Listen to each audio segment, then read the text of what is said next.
Lebih dari 2.500 tahun lalu, lahirlah seorang filsuf agung yang namanya dikenang hingga hari ini, Konfusius, sosok yang mengubah cara pandang dunia timur, dan hingga kini ajarannya tetap relevan dalam kehidupan modern kita. Di sebuah desa kecil di negara Lu, lahirlah seorang anak bernama Kongkil. Meski ditinggal ayahnya sejak kecil dan hidup dalam kesederhanaan, api semangat belajarnya tak pernah padam. Bersama ibunya yang penuh kasih, ia tumbuh menjadi anak yang haus akan pengetahuan. Sejak muda, Konfusius menunjukkan kecintaan luar biasa pada ilmu pengetahuan. Ia mempelajari sejarah, musik, ritual, dan politik dengan tekun. Yang membedakan Konfusius dari pemikir lain pada masanya adalah keyakinannya bahwa pendidikan seharusnya terbuka untuk semua orang, tidak peduli dari kasta mana mereka berasal. Ketika dewasa, Konfusius sempat menjabat sebagai pejabat negara.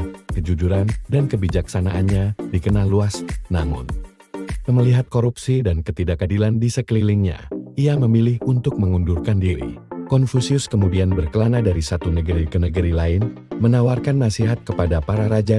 Sayangnya, hanya sedikit yang benar-benar mendengarkan kebijaksanaannya. Ajaran Konfusius berpusat pada 4 nilai utama. Pertama adalah ren kemanusiaan dan kasih sayang terhadap sesama. Kedua adalah li tata krama dan tradisi yang menjadi fondasi harmoni sosial. Ketiga adalah siau bakti kepada orang tua sebagai dasar moral masyarakat. Dan yang terakhir adalah konsep Junzi manusia bijaksana yang menjadi ideal yang harus kita kejar. Ribuan murid telah belajar dari Konfusius. Ajaran-ajarannya yang berharga dibukukan dalam kitab Lunyi atau Analekta.